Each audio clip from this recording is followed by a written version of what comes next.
There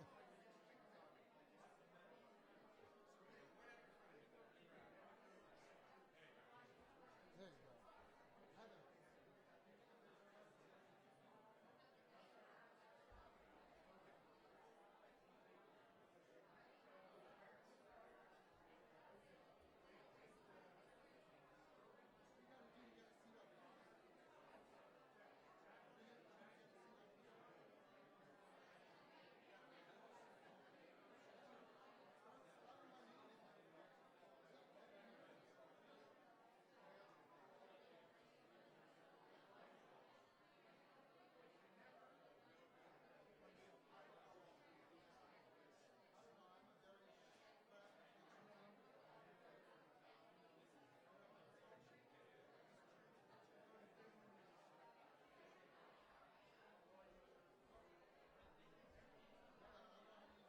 Alright, hold on.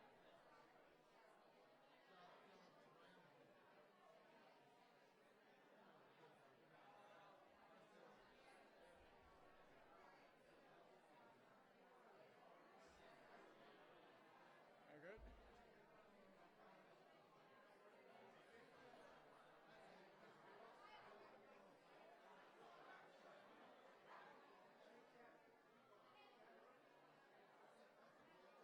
That way.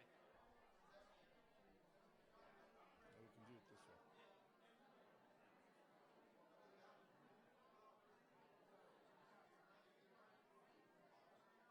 How about this one? It's good.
Good morning, everyone.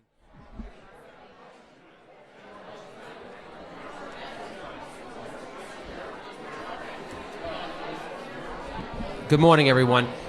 Could we ask everyone to please take their seat? We're going to begin our program momentarily.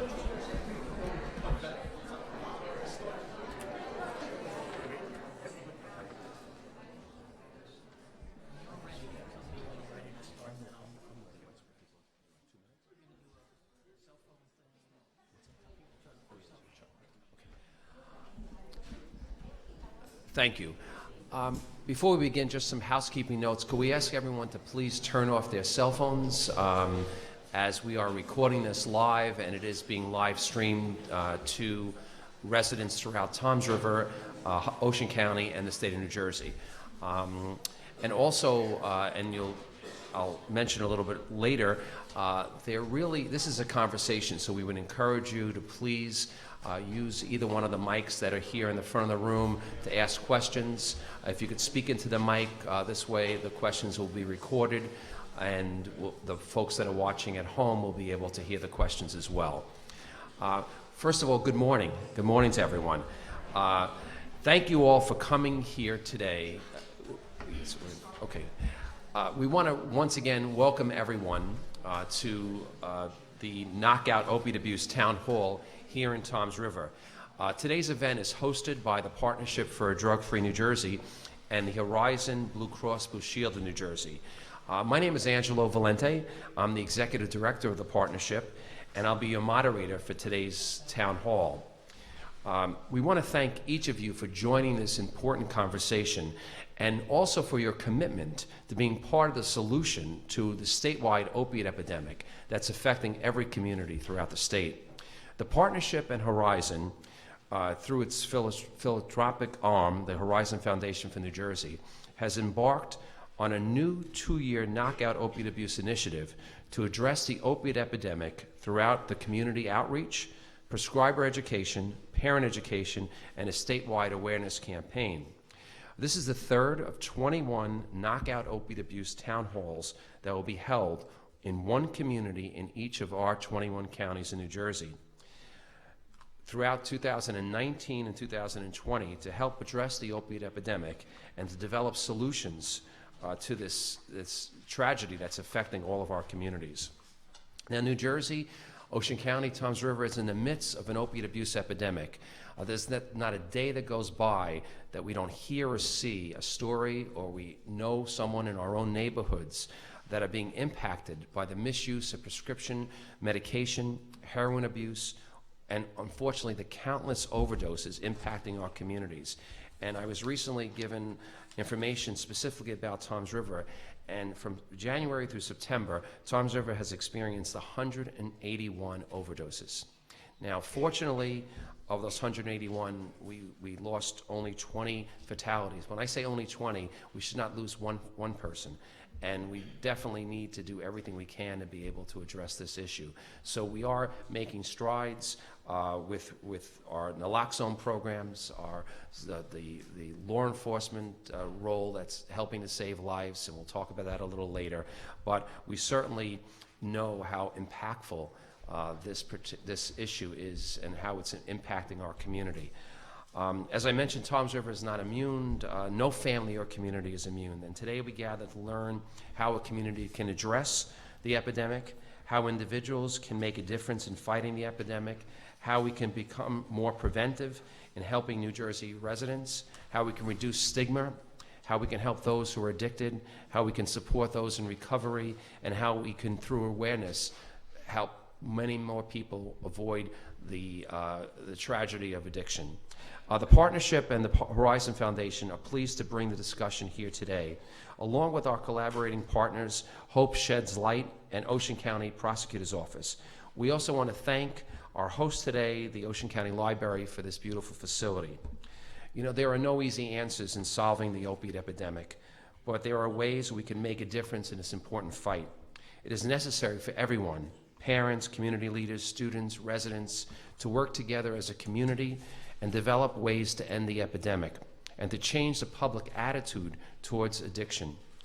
This town hall and other efforts to educate and empower New Jersey residents are important steps towards making this change. It's now my pleasure to introduce our sponsor for today's town hall, Horizon Blue Cross Blue Shield of New Jersey. And representing Horizon today is Rachel Goldberg, who's the Manager of Implementation Behavioral Health Solutions. Rachel?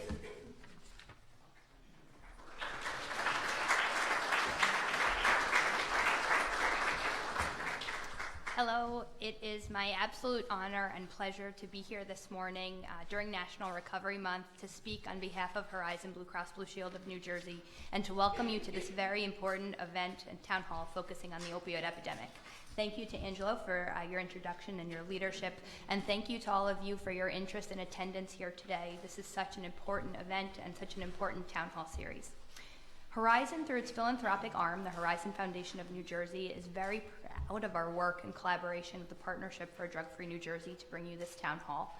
This initiative is part of our company-wide response to address and help this public health crisis here across our state and nationally. Since the Foundation's inception in 2004, we have awarded more than 1,500 grants to nonprofit agencies. However, none are more important than this initiative and the vital grant, the Partnership for the Knock Out Opioid Abuse Town Hall Series. The grant represents a large portion of the over $1.3 million that have been invested to provide support for opioid prevention and education programs to help families and our members. This epidemic, as Angelo said, impacts every community in New Jersey, and one would argue impacts all of us here today and all of our families. With more than 3,100 drug-related deaths in 2018 alone, it's clear that more needs to be done, and we all need to continue to partner together to become part of the solution. Through our collaboration with the Partnership and other state and local nonprofit agencies, we are committed to using this town hall campaign to combat the opioid epidemic.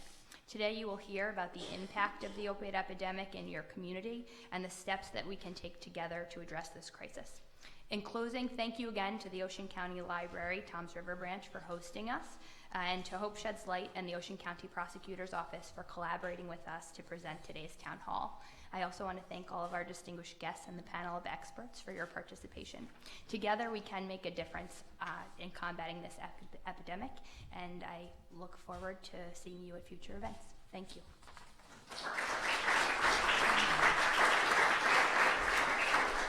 Thank you, Rachel. Hope Shed Light, one of our collaborating partners of today's event, has served as a beacon for recovery in the Toms River community. The mission of Hope Sheds Light is to raise awareness and to educate individuals, families, and communities about the opiate epidemic, the impact of addiction, and having courage to share their personal experiences and offer strength, wisdom, and hope and resources to lead a positive change and long-term recovery. It's now my pleasure to introduce the Executive Director and CEO of Hope Sheds Light, Pam Capici.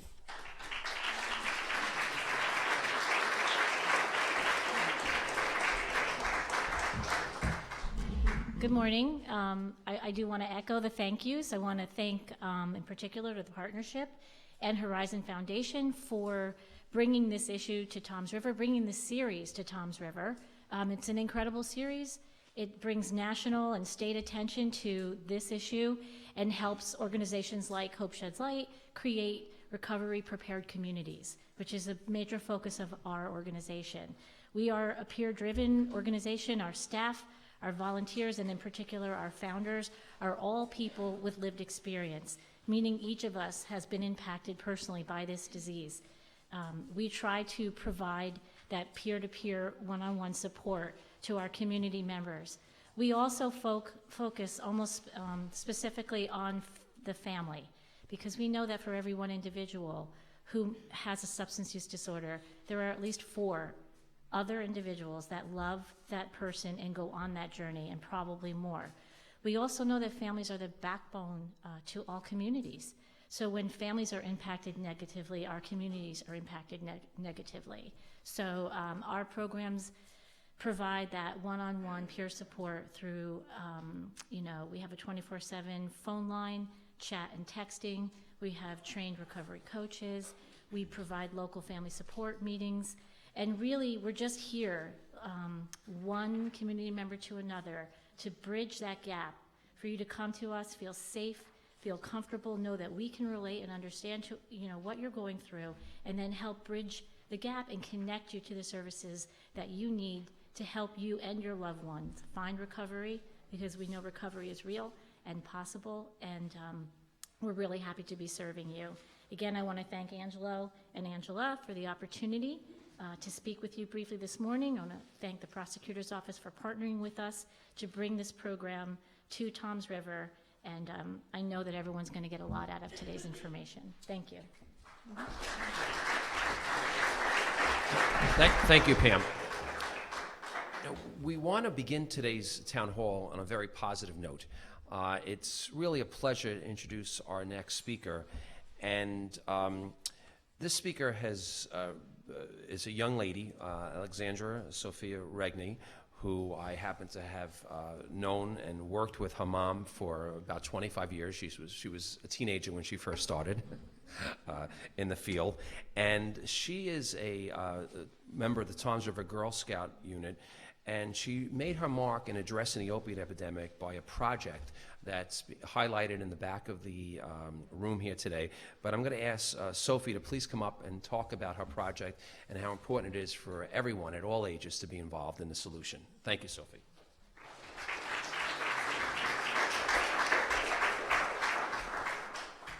Hi, my name is Sophie. I began working on my Girl Scout Cadet Silver Award project in fall of 2017 when I reached out to Councilwoman Maria Maruca to learn about Toms River community needs. I have had the privilege to be mentored by several amazing adults. Nick Zoraju, who helped me navigate the local government processes, Yvonne Yar, who has been incredibly generous, donating her time as my mural advisor. I've actually spent more time with Yvonne the past 2 years than I have with some of my friends, and I'm 14 years old. Pam Kapasi and Heather Price from Hope Sheds Light have been so generous and kind with their time and resources. I enjoyed helping out recently at their Finding Hope Recovery Walk on Seaside Heights Boardwalk. I'm looking forward to continuing our collaborative efforts. I can honestly say this project raised awareness on addiction, mental health, and opiate overdose epidemic. It educated the community while allowing the community to come together and leave an imprint of hope and healing through the creation of the Art Heals mural. And it is moving in the direction of creating a sustainable community project called Toms River Art Heals, one soul at a time, which will help fund expressive art classes for children, youth, and families. With the help of community members, we created Toms River Art Heals community mural for healing and recovery to raise awareness of the increase in addiction and mental health, especially after Hurricane Sandy here in New Jersey, but more specifically in relation to the opioid overdose epidemic. Did you know that at least 3,163 people died from drug overdoses in New Jersey in 2018? Think of all the family members individually impacted from each of those deaths.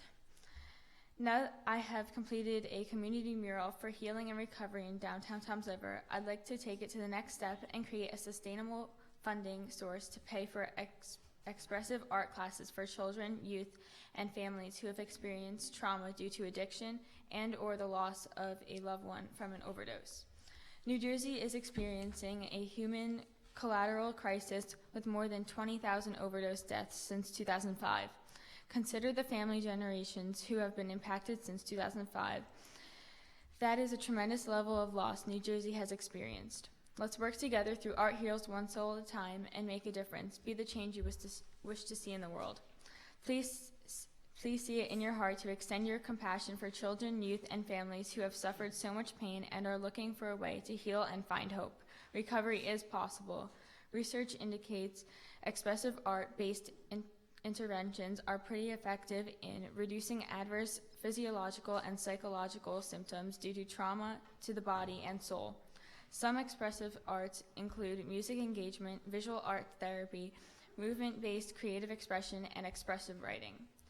I'm trying to get Ellen DeGeneres to support my project, so please take out your phones right now and send a social media request to her at the Ellen Show and ask her to support Art Heals one soul at a time, a project extending from Toms River Art Heals community mural for healing recovery.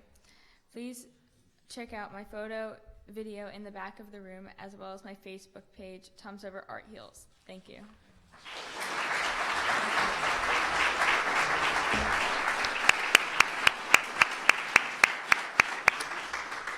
Thank you so much, Sophie, and for showcasing how each of us has a role in addressing this epidemic. Next week on October 6th, the Partnership for a Drug-Free New Jersey will be hosting and organizing the 4th annual Knock Out Opioid Abuse Day throughout New Jersey. This is an opportunity for individuals and communities to become actively involved in sharing important information. We have materials that are in the back at the partnership table, which we ask each of you to take and share with your neighbors. There's door hangers, there's materials to share with your coworkers, and also life-saving information to share with your friends and neighbors. Today's town hall, as I mentioned, is an opportunity to hear from expert panelists, but also from all of you, members of the community. We want to have you share and how the epidemic is affecting you, what's working in our community here in Toms River, and what needs to be expanded. It's vital to hear from you. Your feedback is really crucial. And as I introduce our guest and our panel, I want you all to be thinking about questions that you'd like to ask our panel, and also just comments that you'd like to share during the open session of our town hall today. Also, there is a survey that we're going to ask each of you to fill out at the end of today's town hall, and you will be entered to win an Apple Watch, and this is very exciting. It's courtesy of Horizon, and all of you today who fill out complete your form at the end of the day, or evaluation form, will be eligible to win that watch, and we'll make that announcement a little later. It's now my pleasure to introduce the panel that we've gathered, a panel of really experts and people that are very committed to being part of the solution. First, let's welcome the Mayor of Toms River, Mayor Tom Kelleher.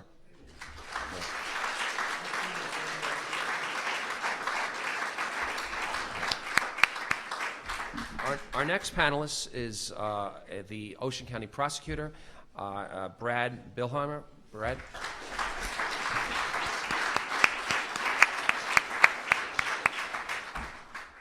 We now have the volunteer coordinator for Hope Sheds Light and a person in long-term recovery, Heather Price.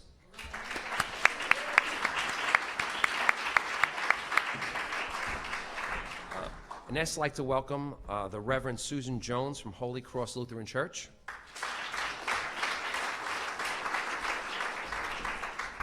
And finally, Beverly Premer, our Toms River resident. Beverly?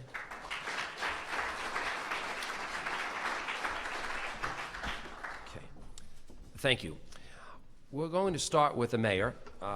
Mayor Keller, Toms River and its residents have experienced the tragic impact of the opiate epidemic, more than almost any other town or city in the state of New Jersey. As the crisis has worsened, in what ways has the impact been felt in Toms River, and how has the township responded to this important issue? Well, let me tell you how serious the problem is, in case you don't know. You already mentioned some figures. I talked to our police chief yesterday, and as of excuse me, this week we've experienced 30 overdose deaths of opioids here in town. We're only 2/3 through the year, so what I'm afraid is that by the end of this year, we're going to break our record, if that's something you want to be proud of, that we could well be over 50 deaths here in Toms River. Just related to that, so far this year, our police department has responded to 201 opioid-type calls, either overdoses or arrests or whatever, and we've deployed Narcan 144 times, either to police and/or our EMS people. So that gives you an idea of how serious a problem it is, and it's ongoing. I would, to try and answer your question, I really have worn 3 hats. I served as a prosecutor, a couple of prosecutors before Brad here. I'm the mayor of Toms River for 12 years, and I also currently serve as the volunteer chairman of the board of the Barnabas Behavioral Health Organization, which runs a 100-bed psychiatric facility here in Toms River. So this question of opioid abuse is never far from my consciousness. Back in the prosecutor's days, and I know it's still going on, we had our Ocean County Narcotics Strike Force out every single night, making cases, making arrests, and so on. Currently, our police department, to supplement them, we still support, Toms River still supports Brad's Narcotics Strike Force, but we even created our own to supplement and back them up here locally, and it's just an ongoing problem. One of the problems that, I guess if I could sum it up, well, what's my overall feeling or sentiment, and it's absolute frustration, despite all of those efforts and working like that as the prosecutor or as the mayor supporting it, and I was chairman of the board of the hospital for years too. This is a problem we have at the hospital, so you understand the impact. People who are resuscitated by Narcan as a protocol are brought by the EMS folks to community medical center emergency room. Once they're resuscitated, they're still under the influence. The resuscitation doesn't change the impact on their makeup. And most of the time they say, I want to get out of here. They're not happy. The hospital isn't in the jail business. You'd like to be able to handcuff them to the gurney, but you can't do that. And some of them, they say, I want to get out of here. I want to leave. And the hospital's in this dilemma. If you let them walk out the door and they walk into the middle of Route 37 and get run over, you're going to be responsible for it. One of the things that we're doing, and I don't have any figures to see how successful it is, but we do have this peer-to-peer program. We tried to talk to people in that situation in the emergency room, but they're not going to listen to old guys like me or uniformed police officers.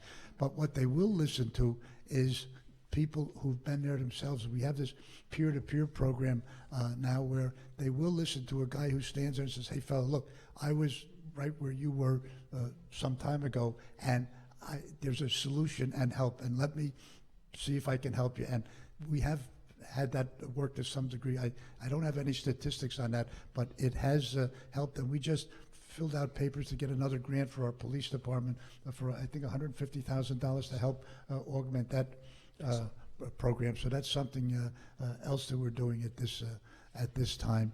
But other than that, it is a frustration. It doesn't go away. And the appetite for drugs in this country is absolutely overwhelming.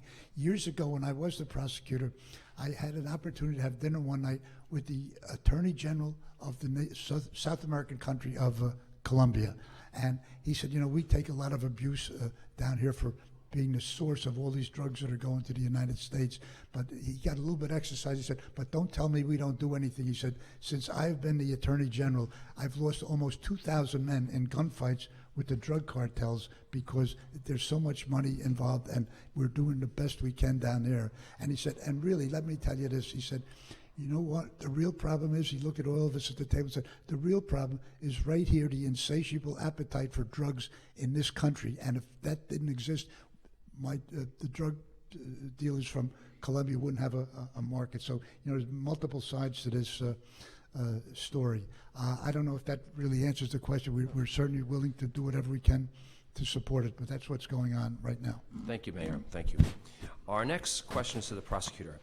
From a law enforcement perspective, what factors have led Toms River being so heavily impacted by the opiate epidemic? Sorry. That's a good question. I have to say it's a question that I've been asked a number of times, and my honest answer is, you know, it's basically trying to figure out how we got here, and I can't say that I can give you that answer. I can tell you there's a number of factors, and when I think them through, those factors apply in all the counties in this area. We are uniquely located between Philadelphia and New York. There's a pipeline to bring those drugs in, you know, but I don't know that that's really the reason. I think it goes back to what the mayor was saying. There was and there was an insatiable appetite for sometimes prescribed narcotics, the oxys, and the blues, and all the things that led to potentially being able first to be addicted and then being able to get cheaper drugs like heroin. So I came to the office in 2018. So I've been the Ocean County prosecutor for approximately a year. I haven't had dinner with the Attorney General from Colombia yet, but I came to the office in a different, from a different perspective, in that I was in the criminal defense litigation area in Toms River.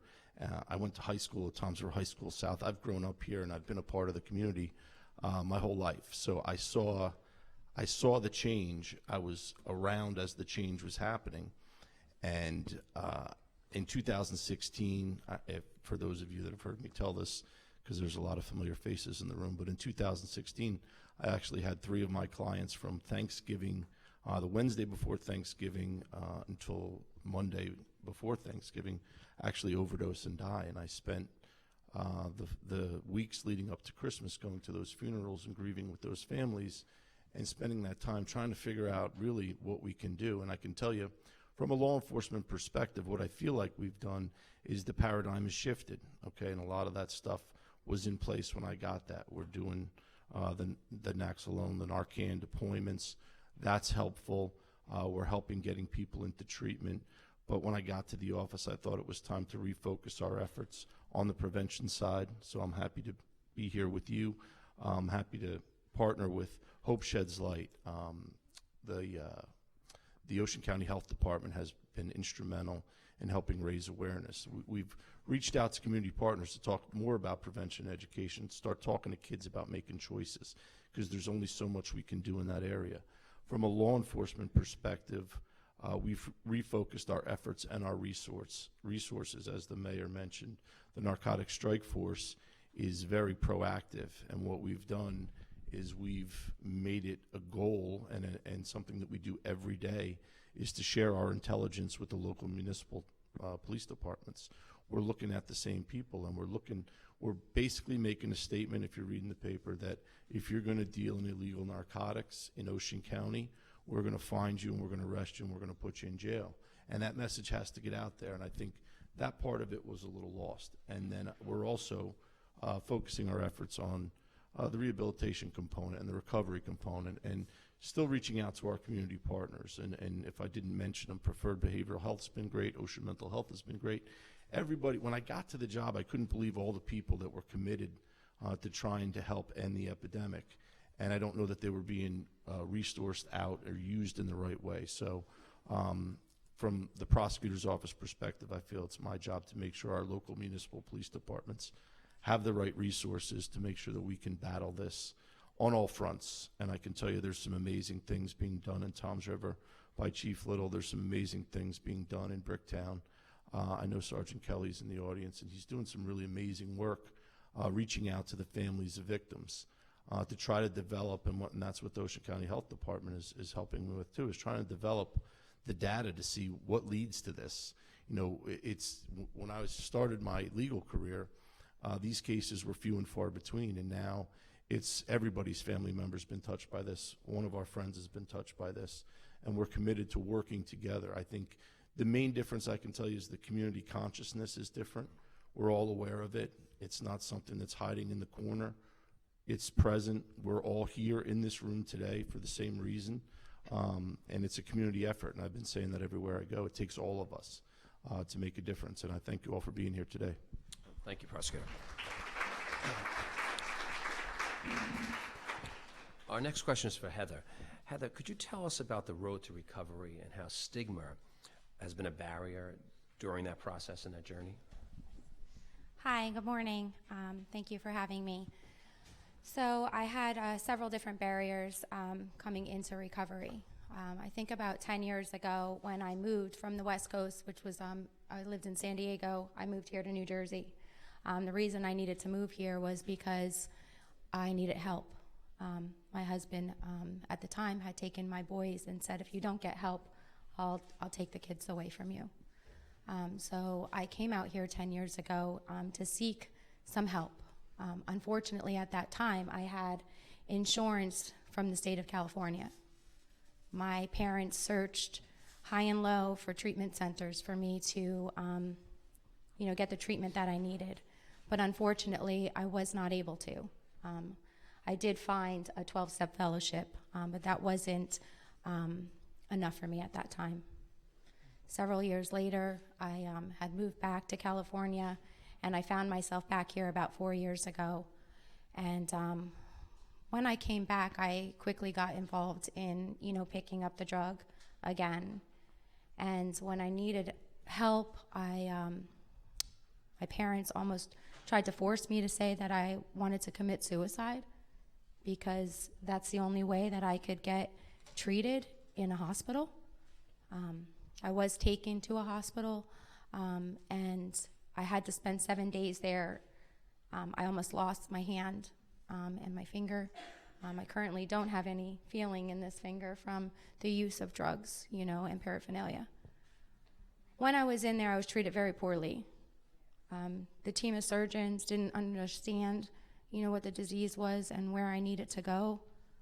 I was discharged. I didn't have any follow-up. I pretty much was left to my own devices. So it took me quite some time again to, figure out what I was going to do. I really didn't understand, how powerful the disease was. I didn't ever wanted to really admit that I was an addict, out of fear and rejection. Of course, the stigma was very huge. I come from a family of addiction. I don't think my family understood it. I think that's a huge barrier. I don't think that families really understand unless you do get involved in such an event like this, or get involved with the organization that I work for, which is Hope Sheds Light. It wasn't until like my last time that I was completely done. I was required to go into treatment. And while I was there, I was served papers that my daughter was going to be taken away from me, from the state. I didn't have a voice to stand up for myself or for my children at the time. I didn't have a voice to say that I have a problem and I need help. That was the last time that I used, I think that the education for children is so important, and family, because it's a family disease and it affects everybody. It has affected my children. Having them understand like where I come from is important for me. My 7-year-old daughter understands that mommy needs to go to meetings so mommy can stay well. It is a choice that I make today not to use, and to break this stigma and provide hope and strength and knowledge to people, especially on the other side with me with a child. I don't want someone to look at my 7-year-olds or my 10-year-olds or my 18 or 16-year-olds or 6-year-olds. We have a lot of kids.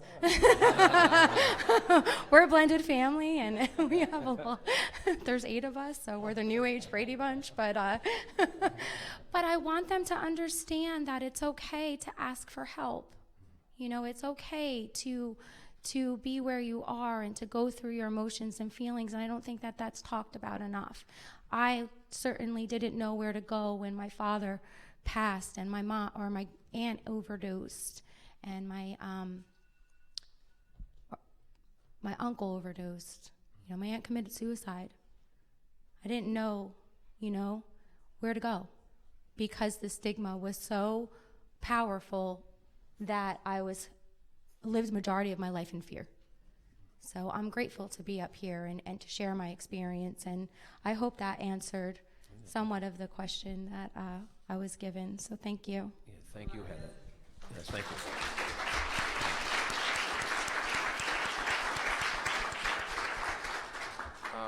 Next, for Pastor Sue, what role does the faith community play in addressing this epidemic? First of all, I want to thank you for calling all of us experts. The only reason I'm an expert is because I've lived this too. I lost both of my parents to addiction, my father to suicide when I was 17, and my mom to cirrhosis when I was 32. And thank God my baby brother got the right kind of help and has been clean and sober for 15 years. I understand this. And maybe that's part of why I am who I am. Maybe that's part of why I do what I do, because I had a nice career as an engineer for 25 years first. God has a sense of humor. So from a faith community perspective, I want to say that I don't think we all recognize how we can participate in the same way. And I think part of it has to do with how we understand what I call naming and claiming, as opposed to shaming. You see, all of us, from our perspective, are beloved children of God, and that's not an attempt to evangelize anybody. That's a recognition that we're all in this together, and particularly the faith community has a responsibility as well as a role to allow people to know that they are, to allow people that they know that they're not alone, and to be present and accounted for in very visible ways. And I don't think we all do that as well as maybe we should.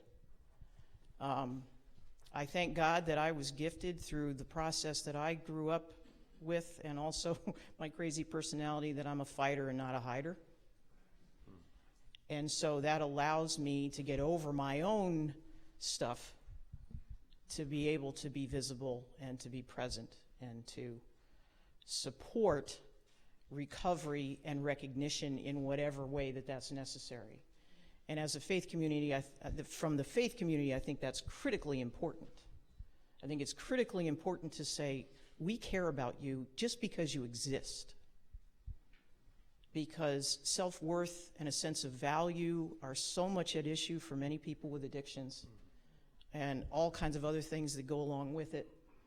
And it needs to be about unconditional, compassionate, caring presence.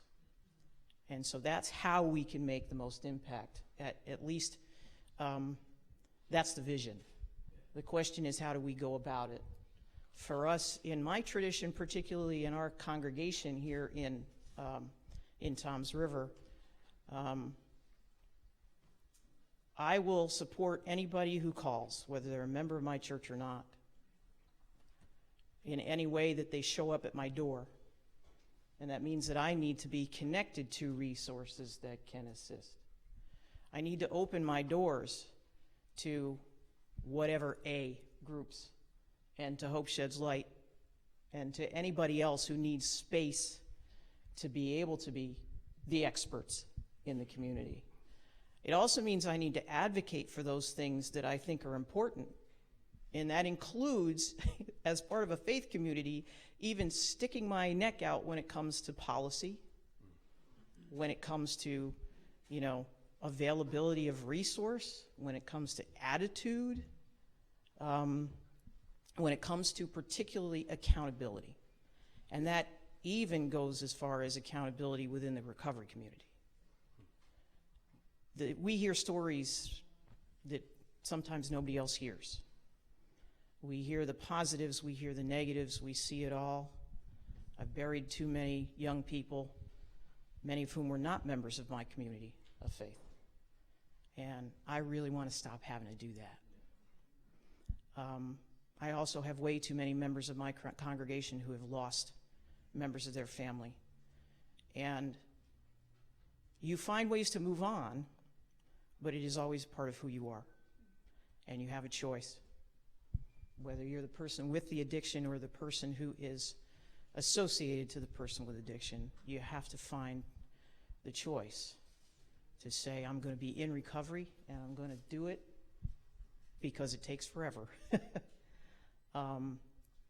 So a big part of it for me is really about the transparency and the honesty, and like I said, the naming it and the claiming it, and the being willing to open our doors and to not hide, and to give everybody permission to say, we've all got stuff, but we're in this together, and let's figure out how we can support each other, whatever that takes. And oh, by the way, if you come along and you join my church as a result, cool. It's not necessary. And to be honest with you, sometimes that is an issue. Because sometimes folks in the faith community will equate their support to evangelism. And from my perspective, if the support results in evangelism, cool, but that's not why we're doing it. Thank you.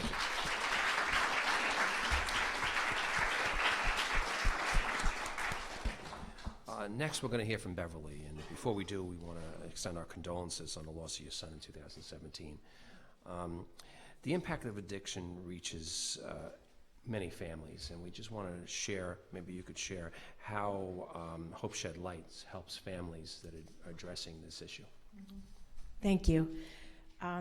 So I'm just up here today, not as an expert, but as a mom who unfortunately had the experience of my son's opioid addiction. And, I want to preface it by saying that, my son grew up in the Toms River area. He was smart, he was athletic, he was kind, he was very sensitive and quiet, but he was a very fine young man before his disease came into his life. And this is my experience, it's my truth, it's not the truth for everybody, so I'm just going to give you a little bit of what I saw, what I experienced in my family.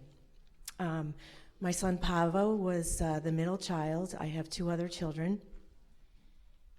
And my oldest daughter had gone through the school system, and everything was really good.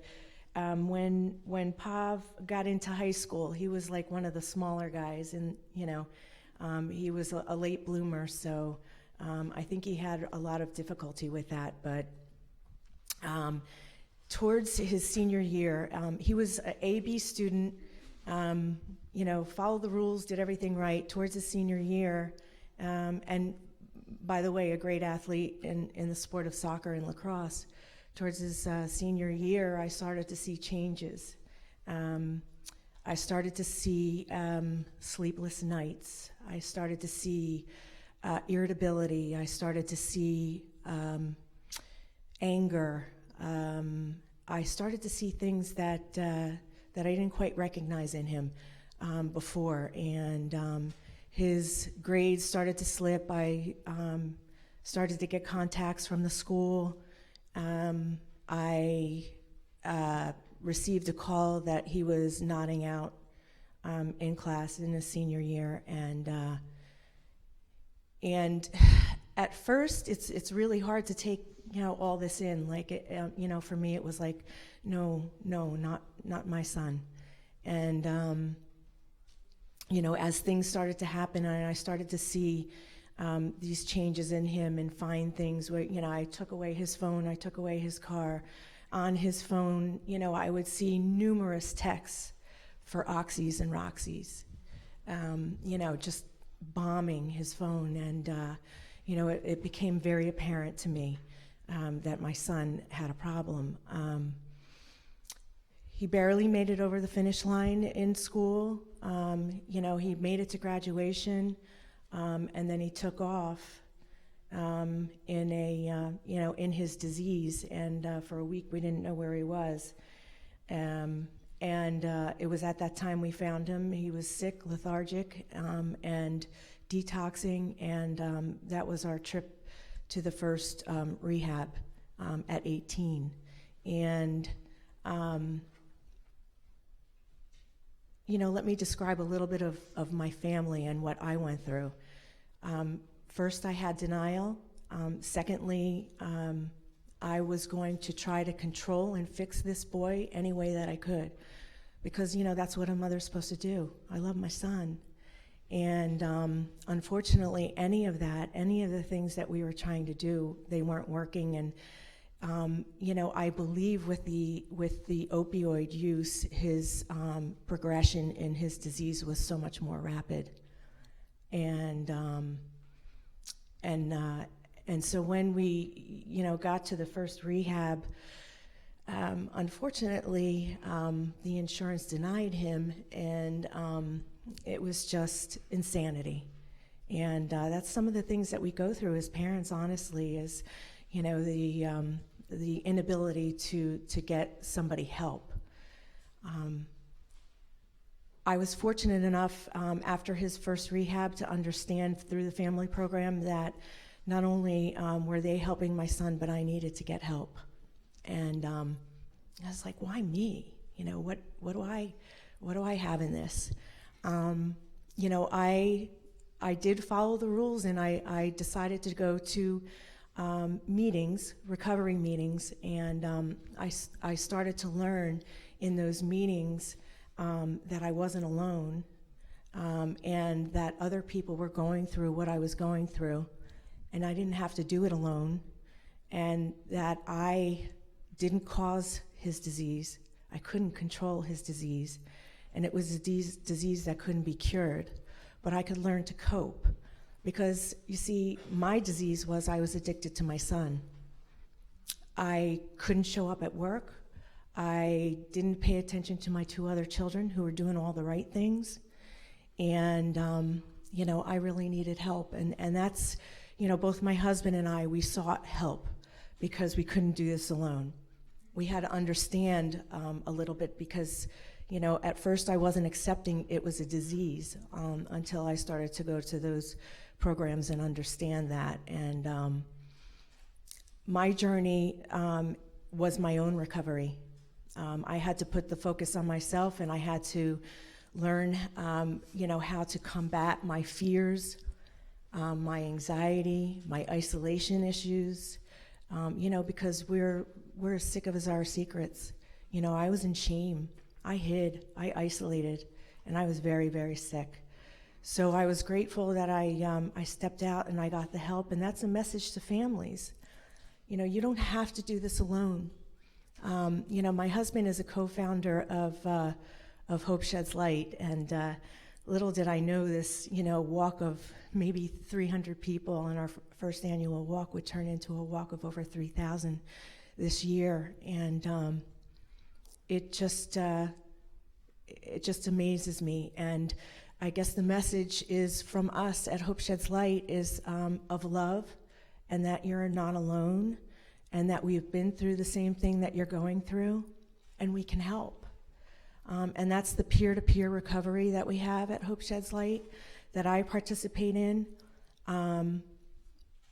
You know, I walked into, you know, a group room, and I was helpless. And when I continued to go to get help, I became hopeful. And that's the message that Hope Sheds Light wants to bring to this community. That I had to learn that despite what the choices that my son was making, that I had a choice. You know, I could either love him from afar, I could pray for him, and you know, that was one of the things that gave me a lot of peace, is the ability to have a God of my understanding and to, you know, say those prayers that only a mother, you know, knows. You carry this child and you help him grow, and then, you know, this disease kicks in, and, you know, he turned into somebody sometimes that I didn't know. You know, we had things missing from our homes, things stolen. We had him arrested because he stole from us. I mean, all of these things of stepping out to do things that I never imagined in my life that I would have to do as a mom, or my husband would have to do as a dad. But those groups, those recovery groups, helped us to do those things, to set healthy boundaries in my family, and to give my son the option of either to seek help and live at home, or he had to leave. Because you see, I had 2 other children that I had to think about as well. I had to stop putting them off to the side. And that's, you know, this whole family disease. I'm skipping around, but it's just, it affects everybody. And I can only speak for myself. I can't speak for my husband. I can't speak for my daughter or my younger son. But we all dealt with it differently. But the most important thing I think that I did for my family is I went and got help. I became healthier. I started to heal. And so my children witnessed that. And they're not afraid to do that today. They're not afraid to ask for that help. And then moving back to, you know, to Hope Sheds Light, we have so many things on the horizon, and I'm so proud of where we've come. And I'm just whipping this out because this is something new that Hope Sheds Light is bringing into the community. We were, and it's really quite interesting because, you know, the children are affected with this disease, parents are affected, and we were just awarded a grant through the Department of Law and Public Safety Office of the Attorney General to provide programs and support to children who've been removed from their home due to parental substance use. And I just, it's amazing to me where we're going with this and the help that we're providing to the community. And, you know, we're also opening at our office at 253 Chestnut a community peer recovery center, you know, where everybody can come to find help, to talk about what's going on, to have conversations, to feel like they belong. You know, sometimes we feel so isolated in this disease, but really we're not. You know, I found a fellowship that I belong to where I could find help, and I have a couple of fellowships, my church fellowship and my recovery fellowship, and I'm grateful for that. I'm grateful that I was able to step out and have enough courage to get that help. Thank you. Thank you.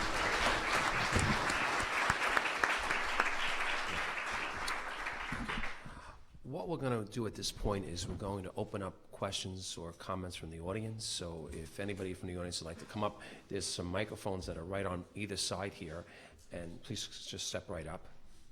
And as you're lining up for questions, I just want to thank our panel here. You know, I've had an opportunity over the last several weeks to attend several town halls where most of the panel included quote-unquote experts, and I think that certainly today's information coming from the heart is making a tremendous impact. So we want to thank each of you. Thank you. Yes. Thank you. My name is John Doherty. I'm the Director of Veteran Services for Ocean County. I'm also the President of the New Jersey Association of Veteran Service Officers for the last 20 years, and a past national commander of the National Association of County Veteran Service Officers. This is more in the line of a comment for the providers and interested parties in the room. The VA offers substance abuse. I don't work for the VA. I'm the guy that headbutts the VA to get the work done. Through my freeholders, Jack Kelly sitting nondescript in the office, and in the audience. Dan Regney in the back from the Department of Health.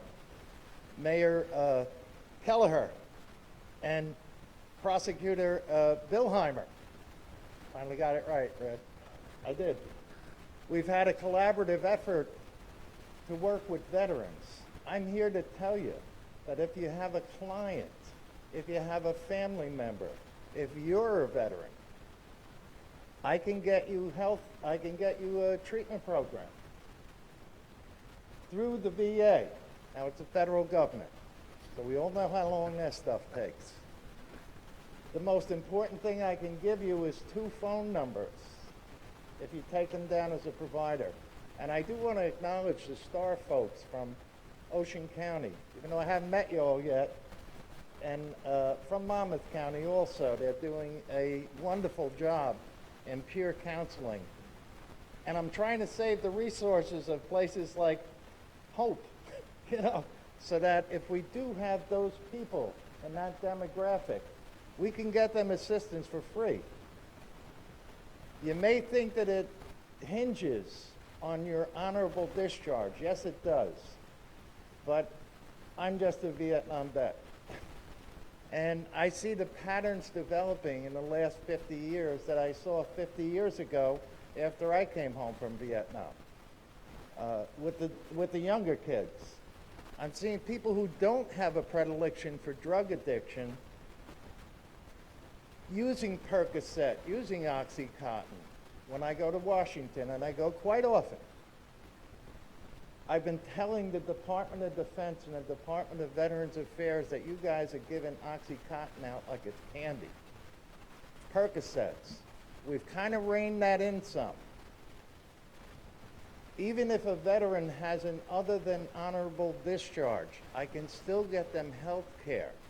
I may not be able to get a monetary benefits until I change their discharge, upgrade, but I can get them health care. In other words, we can get them into a treatment program. Then we can get them into further care. And even the homeless vet, I can get them into a 2-year domiciliary program. This is information that many people don't know. And as providers, we all should. I've been doing this 40 years almost, all right? Before we came to realize that addiction is a disease. I heard the word stigma thrown around. Stigma is that which we as a society are subjective about. It is a disease, addiction. We know that now. Let's treat a disease. There are legal ramifications, and we have to deal with those also. Because generally, as most of you know, if someone is addicted, there may be legal problems too. One of the big issues is MICA, mental illness, chemical addiction, which we all have to deal with. I'm a therapist also, besides all these other hats. So we have the services for you. I'm going to give you 2 phone numbers if anybody's interested. The best number is mine because I headbutt the VA to get the job done. I'm not one to sit on my hands, as our freeholders can tell you, and I appreciate the opportunity that all the officials in the room have given me to represent veterans and their widows and their children. My phone number in Toms River at my main office is 732-929-2096. Now, odds are you're not going to talk to me because I'm up to here with appeals and hearings in front of federal judges. That being said, you leave a message, I will get back to you. There is another number that you can call direct, and that is the VA in East Orange, where the Substance Abuse and Alcohol Abuse Center is held. It is 973-676-1000. Now, we don't have the phone tree that the VA does. They have 300,000 employees, and I got 6, or something like that. So you will talk to a live body with us. If you do elect to call the VA number, you hang on the phone till they go through their whole spiel, and then you press 0. And you get the operator on. Do not hang up. Tell the operator you need the Substance Abuse Center. And they will put you in charge. There's an application procedure, and that's where the VA takes their time. If it's a serious situation, we're not letting it take its time. We also put a grant out every year, and in that grant, we do help those people with substance abuse. I do work with the courts, particularly with Judge Davis, in transporting people from the jail to the center. Okay? So listen, if you have the need in that demographic, and I'm known for doing things that are humanitarian too. I don't know where the hell I got that one from, because I'm really not a nice guy when I get in front of the judges. That being said, please utilize this service. Thank you. Thank you. Thank you very much. And thank you for your service as well. Thank you. Thank you to the panel. It was very informative. Mr. Mayor, could you spend a couple minutes elaborating on that peer-to-peer program that you mentioned? Like, I guess it's at a community hospital, community medical center.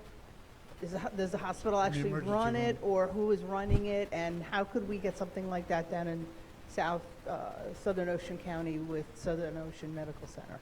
You know, I don't know all of the specific details, but I'd be happy to get them. But maybe somebody else can answer that. But I know the emergency room and the police have a list of volunteers who have agreed to respond. And how they recruited those people, I'm not too sure, because I didn't have a hands-on environment. But the secret is to get people who have been addicted, who have recovered, and who are willing to do that. And they maintain a roster of who those people are. And we've got this other grant coming up now that we just put in for $150,000. Maybe you could elaborate more on that. One of the panelists also wants to share.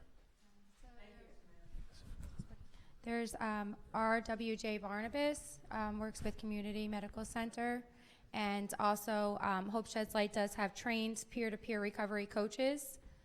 So if someone was in need and they were in the hospital, the family member can certainly call Hope Sheds Light, and there'll be someone who can talk to the family member or the individual who may be seeking some help. I can talk to you after the meeting as well. You're welcome. Just real quick, my office has agreed to help provide transportation for those peer-to-peer recoveries too. So we're all trying to work together to make sure everybody gets the help that they need. And the peer-to-peer recovery program started in New Jersey about 3 years ago as a pilot in several counties, including Ocean County. Because of the success of the program, it was expanded throughout the state of New Jersey, so all 21 counties have peer-to-peer individuals that go into emergency rooms and provide support and guidance for those individuals. I know that there are programs throughout the state that actually train individuals who want to become a peer-to-peer advisor, and that's another step as well, because these individuals are going in with a training prior to actually going in and providing support for those individuals. Yes. Maybe before. Yes. I'd just like to add and give some credit. If a person who's addicted is in the emergency room and they agree with a peer-to-peer to get help, what do you do with them? And you just don't want to let them go and say, here's a phone number, call. Right. I have to give credit to an organization here in town called the Sunrise Detox. It's a for-profit facility that occupies what used to be the old Country Manor Nursing Home. And they're a for-profit organization, but they have agreed from a public service point of view that they will come and pick up the person who has agreed to get help and transport them right from the emergency room to their facility. And if they can get reimbursement, that's fine. If not, I guess they're just eating the cost of it. So that is one thing that has been a help. Sorry, I don't have the figures to tell you how many times that's happened, but that is something that is in the works. Okay, thank you. Before we go to our speaker, one of the questions I just received from one of our viewers is they wanted to know about Narcan here in Toms River and how they can get access to it. Do they need a prescription, and what type of training opportunities are available? Actually, the Office of the Attorney General just sponsored a free Narcan day. I think it was in August, actually, where they actually gave it away at pharmacies throughout the state. Right now, I know that all the police departments are equipped with it in the motor vehicles, but specifically, I can't tell you how you can pick it up right now. I don't think you need a prescription, but I think there's the health department can help us talk about that, I think, afterwards. Right. Yes. I also believe that Integrity has a program where they train for Narcan as well, and it's on Mondays. I'm not sure if it's every Monday or once a month, but you can contact the STAR program as well at Integrity in Toms River. Thank you. Go ahead. Good morning, Adam Mogul. I am a lifelong resident of Toms River, retired sergeant from Ocean Township Police Department, and I've been in the treatment business for approximately 5 years now. Addiction has hit my family. That's exactly why I'm up here, and that's why I'm in the treatment business. One of the topics that was brought up at this meeting today on 2 occasions, and I'm going to open up a can of worms, but we all talk about what we need to arrest the individual, we talk about treatment, but we don't talk about insurance. Approximately 15 to 20 years ago, this is way before fentanyl has hit the streets. If the average individual needed treatment, the average stay was approximately 90 days. Cut that down to about 10, 12 years ago, the insurance industry would pay for somebody in treatment 60 days. Today, with the amount of epidemics that is in the United States, the way fentanyl is taking our lives, insurance companies will pay 28 days for treatment. And that's an outrage. And I think community leaders, I think politicians, we're not addressing that subject right now. There is help out there. I understand there's a lot of grants. I work for a for-profit treatment facility. I understand that. But it's very, very, very frustrating when you get an individual into treatment. They get approximately 7 days in detox and then go into treatment, and it's less than 28 days. Now combine that with the individual that has Medicaid, and then they get less time. I work with a lot of probation departments, and I recently received a call from an individual that said the judge wanted him to do treatment. So I said, great, what kind of insurance? He said, Medicaid. How long does he want him to do? He said 90 days. I wanted to laugh. I said, Medicaid, you're lucky to get 7 to 10 days of treatment. We have to do something to get these individuals longer amount of treatments. And I don't know if you guys can help, but I mean, that's a big deal. And we're pushing these people out of treatment. And then they come back, and whether they do an intensive outpatient program or they go right back into their jobs and it's not long enough and they relapse. Thank you. Thank you very much. Yeah, I just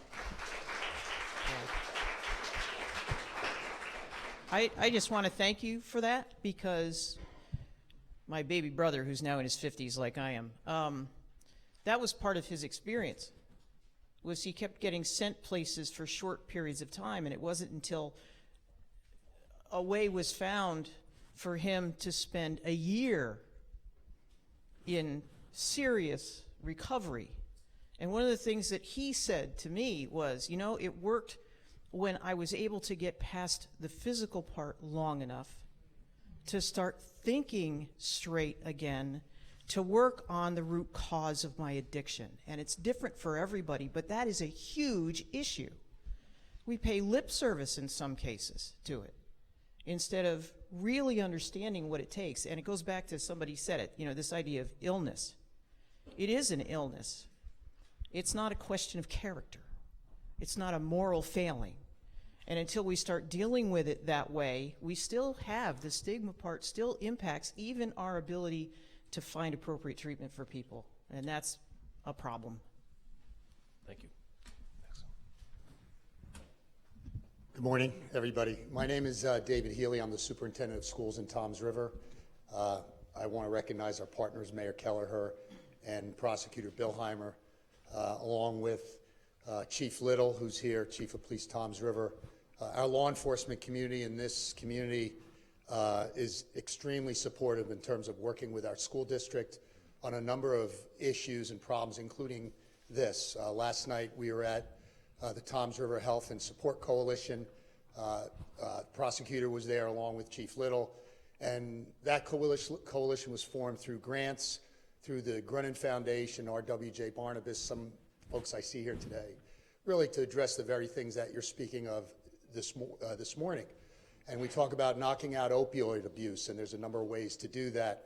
One of the things that we certainly deal with is prevention, and prevention comes in a number of forms. And I'm just going to speak to you as a long-term educator, as a teacher, as a person that heard your stories and can relate personally to the stories that you have, but also the stories that, unfortunately, over my nearly 30-year career as an educator, have experienced with my students and with parents. And it's really sad to have to go to a funeral or a wake for one of your students. And when you feel a responsibility to do things to help support them, and that's something that I feel very strongly that we do well in Toms River with all the partners that we have here.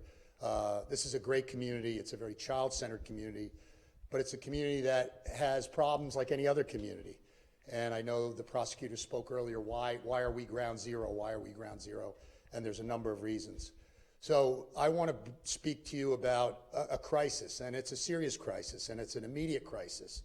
It's a crisis related to prevention. And I've brought this up and I've presented it, and it's something that is right around the corner for us.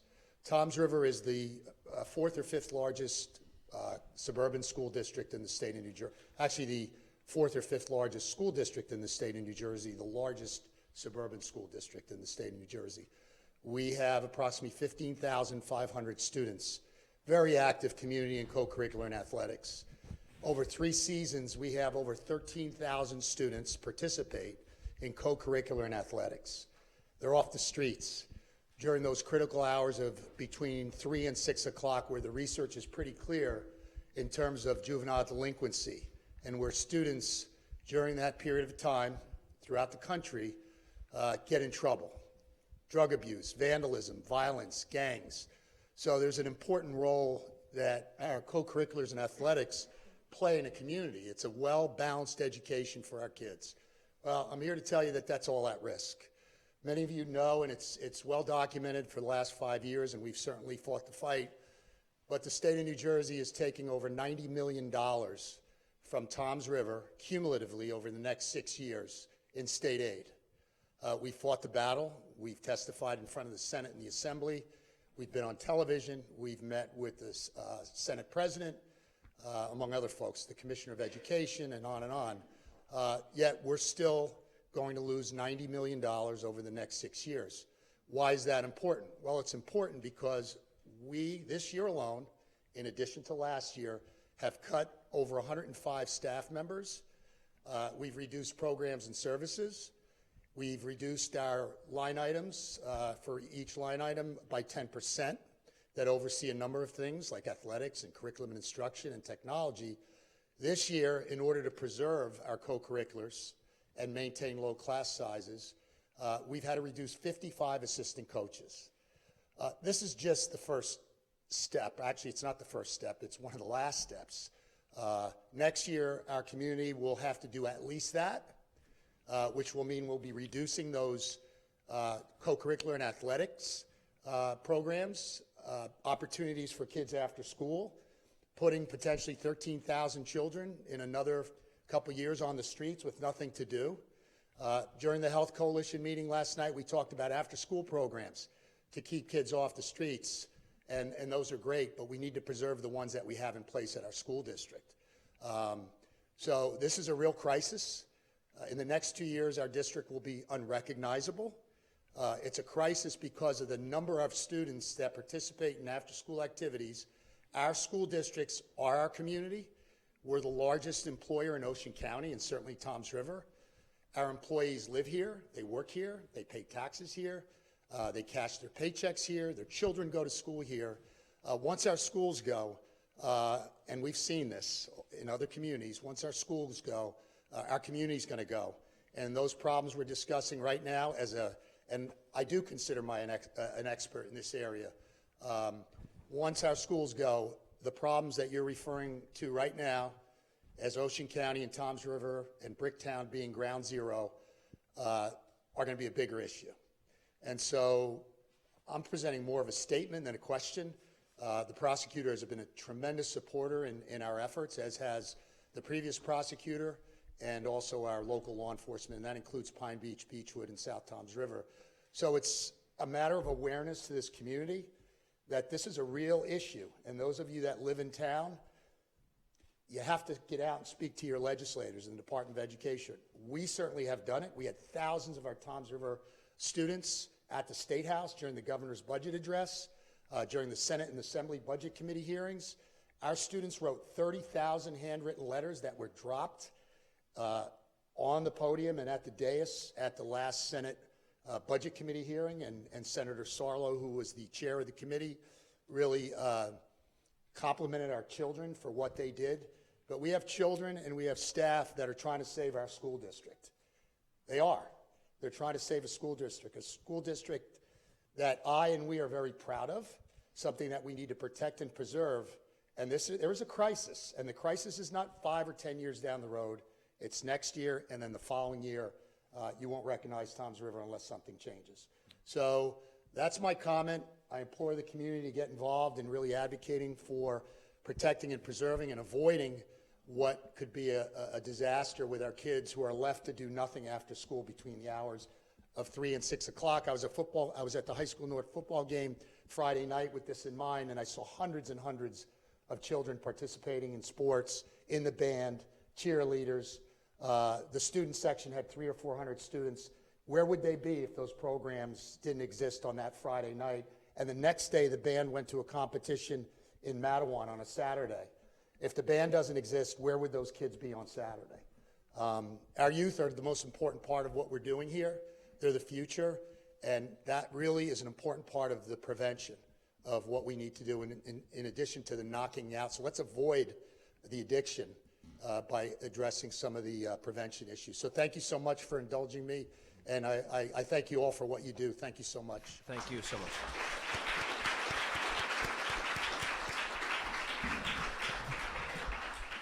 Before we go to our next question, the superintendent spoke about the athletics and how many young people are involved here in Toms River. Well, one of the things we need to be aware of as well is that youth athletes are vulnerable to opiate dependency and addiction because of injuries that they receive.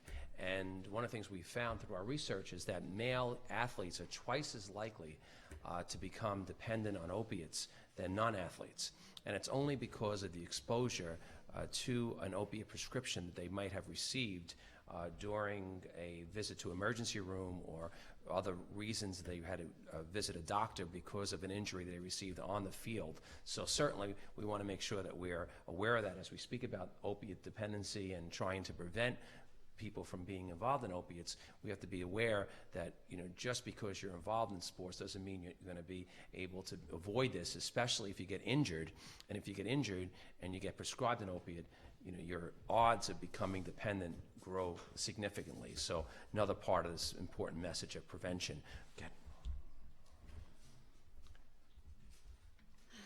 So, thank you very much for bringing this program to us here in Ocean County. My name is Alyssa Fornerato-Regni.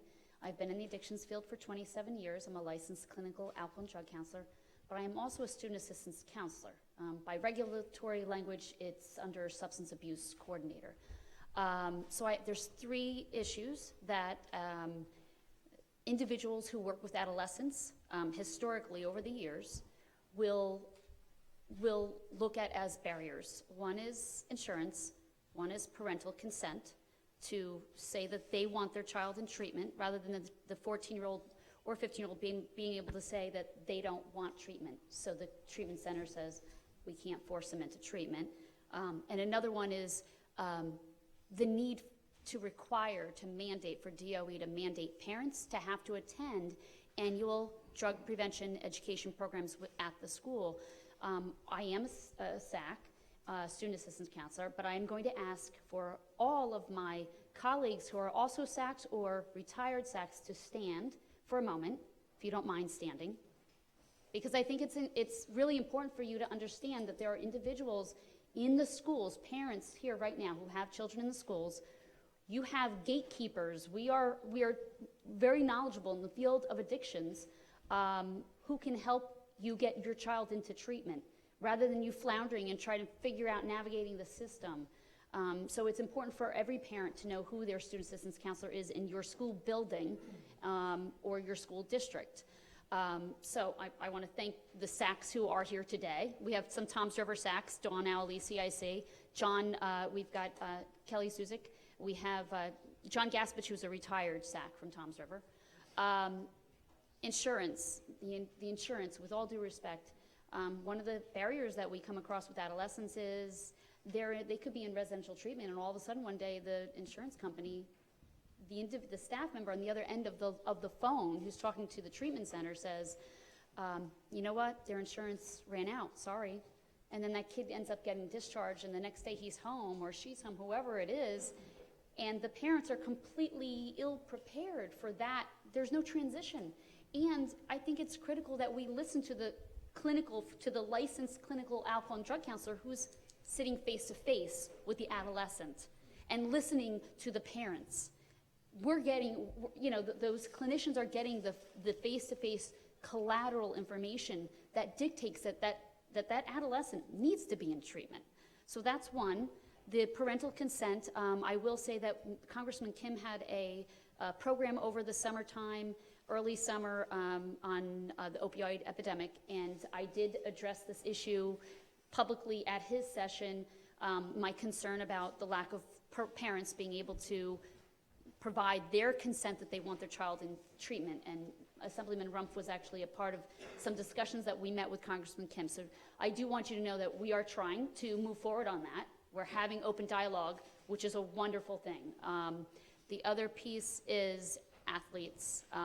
It is critical that those parents and the students must have the education, and I think that we need to involve the SACs as part of that process. I would like to hear from all of you if you have heard from other people or in your own situation any struggles around parental consent. Have you Because I know that for us SACs, we deal with this on a daily basis, trying to get kids into treatment. I don't have any experience with that problem. To So- just be perfectly honest, no, So it maybe we can hasn't come up. engage maybe SACs, the Association of Student Assistance Professionals of New Jersey is the umbrella for the SACs across New Jersey. There's over 400 of us in New Jersey. So maybe we can be brought to the table and we could have dialogue about that, because it is a barrier. Thank you. Thank you. Thank you.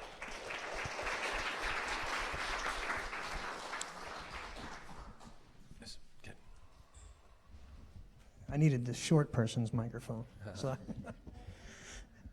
how you doing? My name is Shane Coyle, and I'm an addict with 50 days clean as of today. Thank you. Thank you.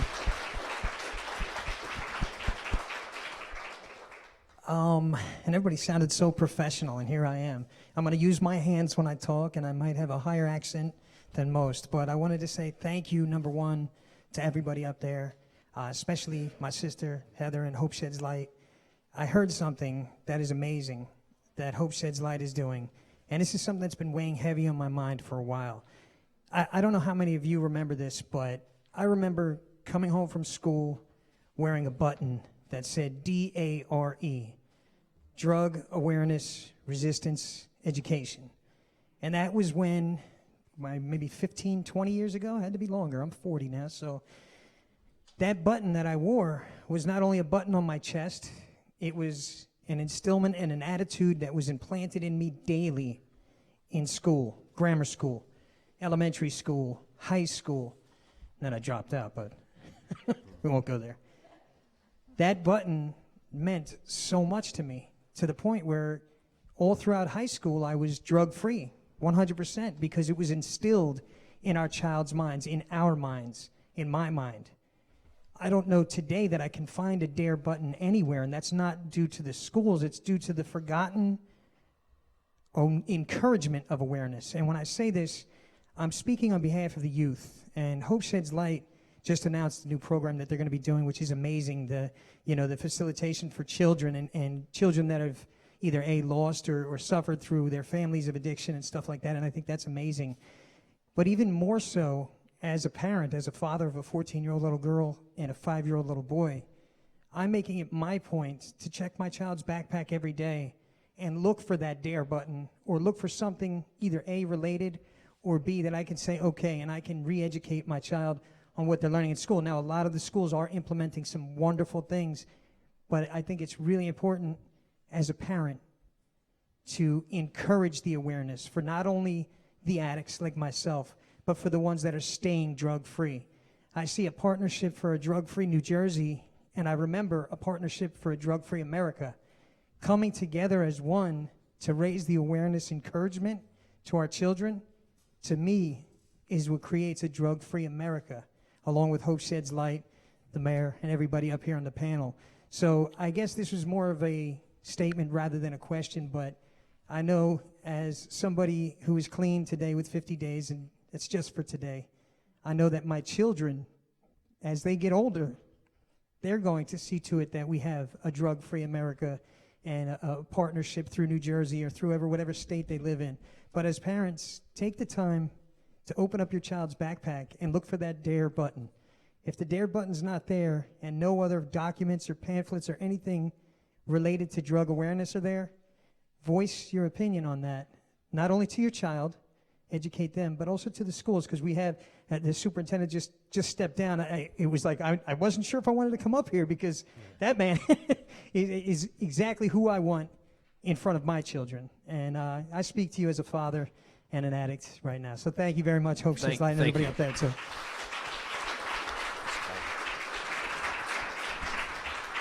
Thank you so much. I just want to mention, before we get to our next question, that the partnership in cooperation with the Horizon Foundation as part of the Knock Out Opioid Abuse program has a program called the 5th Grade Parent Alert.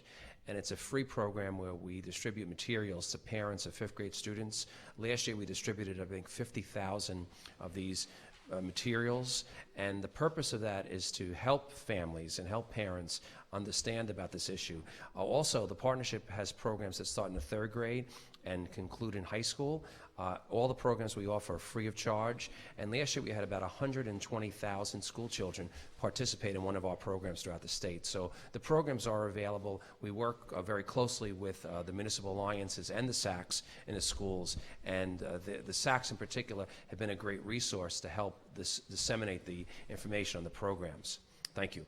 Before we go to our next question, we do have a question that came in from our audience watching on TV.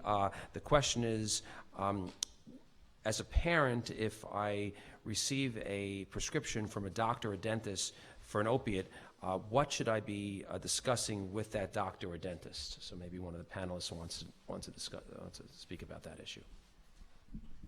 I would just mention that you should be discussing the length of the prescription and how long you're going to be on that particular drug, and also the safekeeping of that prescription, because that's been an issue that's led to children being able to get into the medicine cabinets, and sometimes kids not prescribed those medicines, but their parents, grandparents are, and they're not keeping it locked up or keeping track of it, and that's how sometimes this begins. But that's one of the things that I, from a law enforcement perspective, would bring up. Sure. Yes. And as a parent, you know, my son was never prescribed any opioids. The opioids were distributed through his friends. That's how he got his hands on them. They were sold in school, and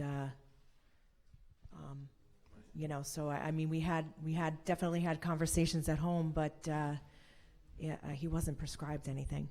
He was self-medicating. Yeah, and I mean, it kind of triggered me, particularly our last speaker. One of the things I think as a culture, we give very mixed messages to our youth. I can't tell you the number of times I've had conversations with my kids about recreational use of controlled substances, and now we want to just put marijuana out there too. Do we not get it? You know, we got to think seriously about what we call recreation that sets a tone for what our kids see. And those things, dependent on all the other factors that are involved in addiction, are definitely gateway substances. So how we have this conversation and how we go forward is really important, because it starts with, in some cases, a less than serious attitude about some things where we're over serious about some others. And it's a balance, because addiction comes in all shapes and forms and sizes and chemicals and issues, and we need to be looking at it in a much grander thing than targeting the opioids and forgetting that there's all these other things that come into play as well. Thank you. Another thing that I think is important when sharing or having a conversation with a prescriber is looking at alternatives to opioids. We know that there has been recent studies that have shown that there are many alternatives to opioids that will address acute pain, especially with adolescents, and especially dealing, for example, with a wisdom tooth extraction. Dentists are the #1 prescriber of opiates for children 13 to 17 years old. And there was a recent study that was just concluded that showed that 6% of dental patients who are prescribed an opioid become addicted in 1 year. And we also know that in many cases, there's no need for that opiate to be prescribed, especially when you're dealing with that particular diagnosis. So certainly we would encourage parents to talk about alternatives as well to opioids in addressing acute pain, and in particular with adolescents. I was going to agree with that, is that there are many holistic alternatives for pain management. It's just finding the education about what can be used for pain.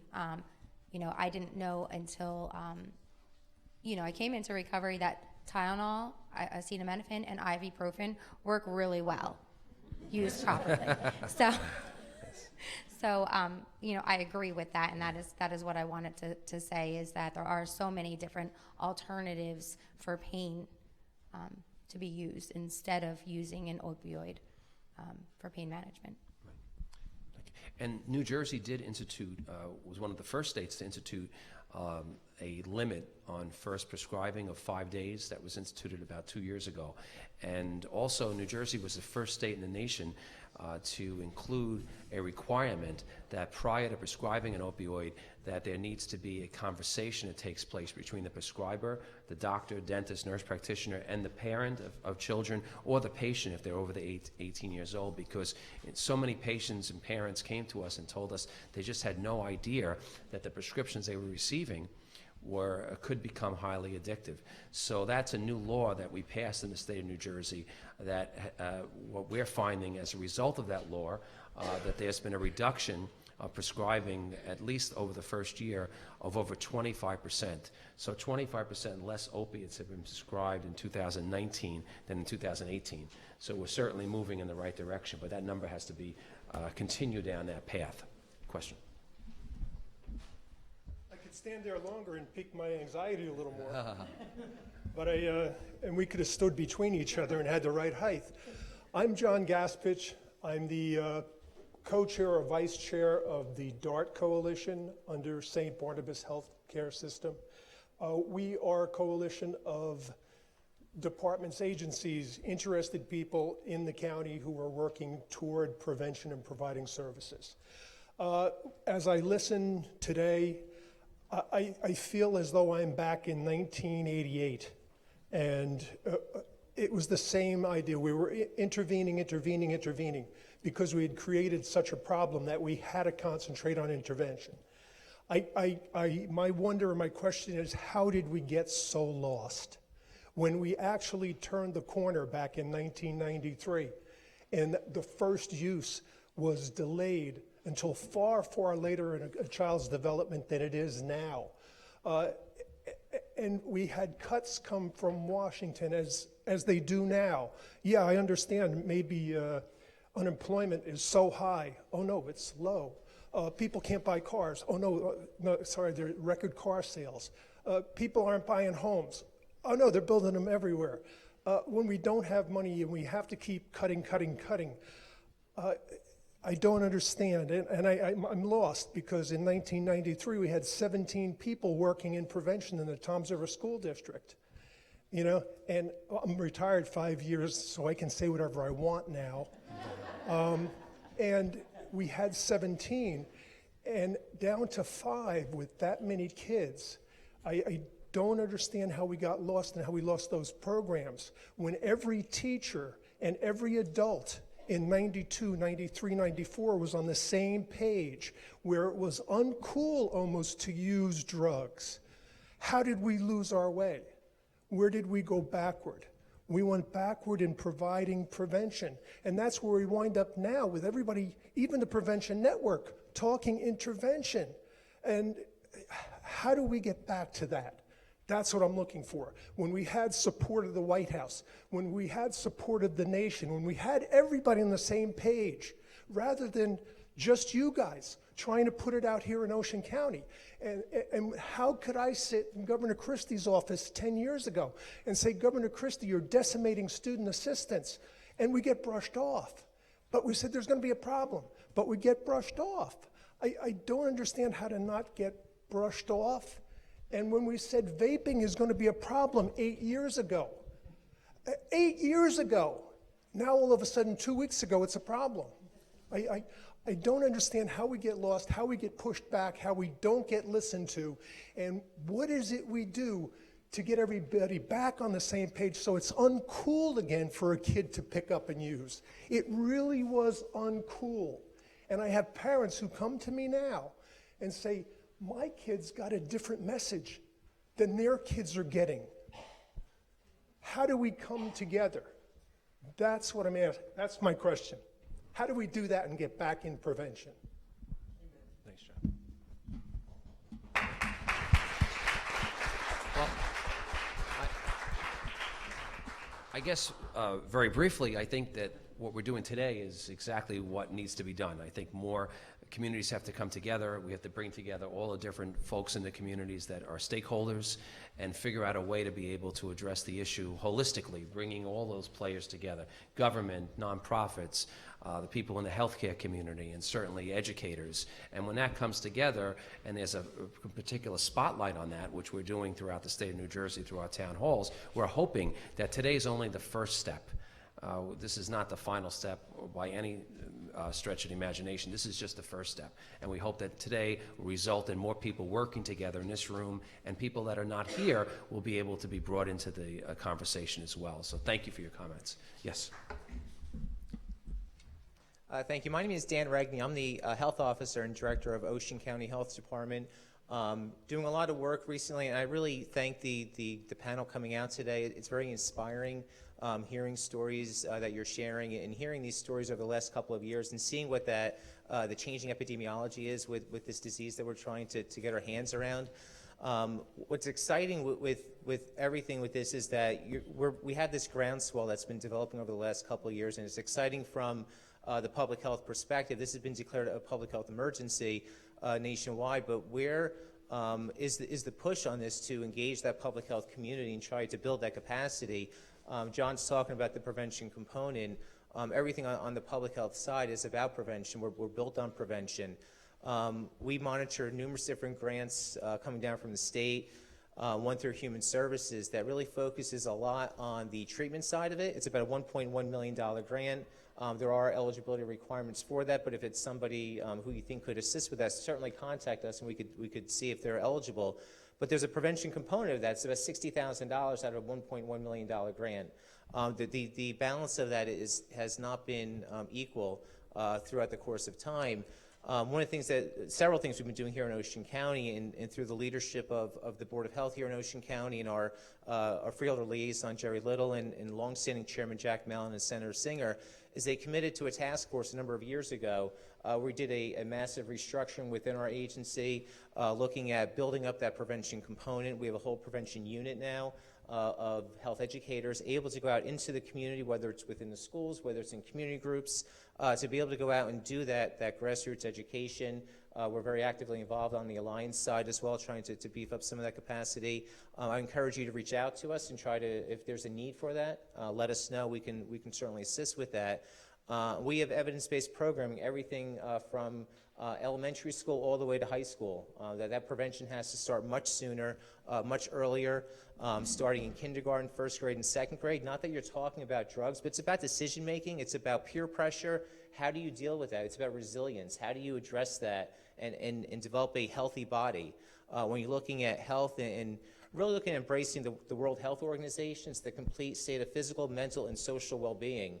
And as a society, it's a multidiscipline approach, and that's what I think I'm most excited about, is that the partnership that we have with the prosecutor's office, the partnership we have with all the law enforcement, the hospitals, the nonprofits.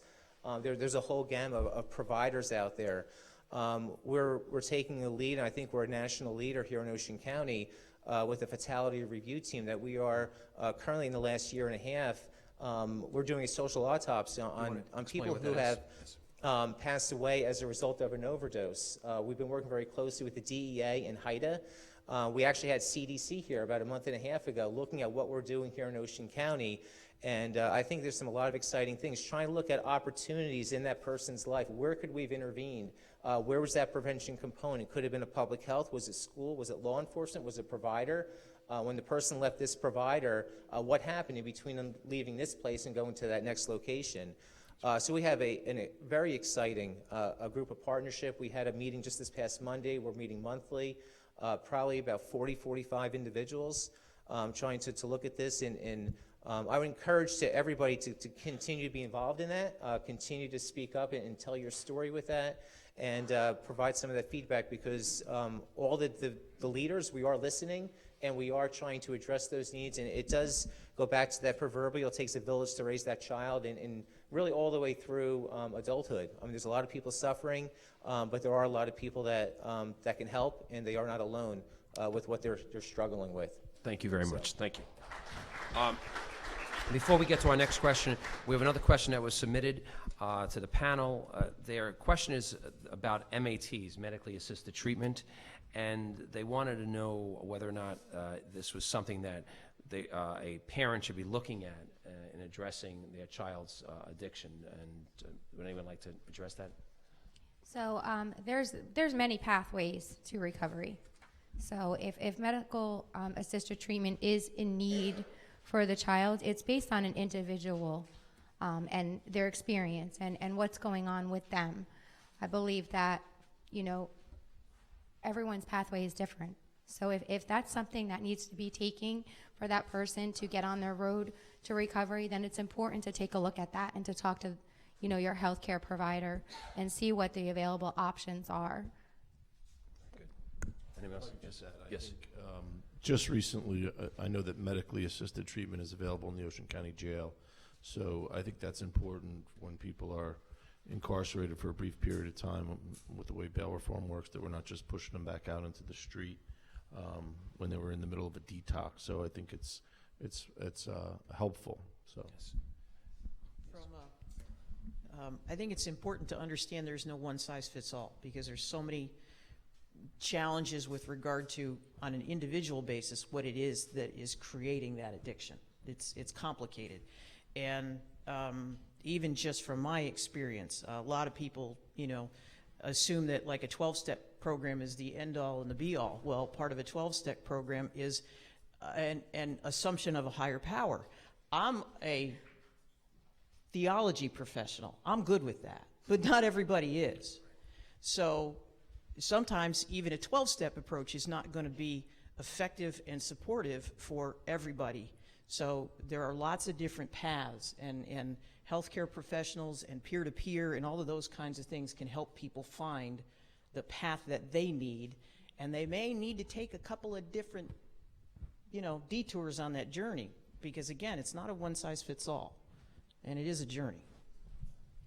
Another question that came from the audience is, ahead of time is it possible to change the laws that remand people to get treatment?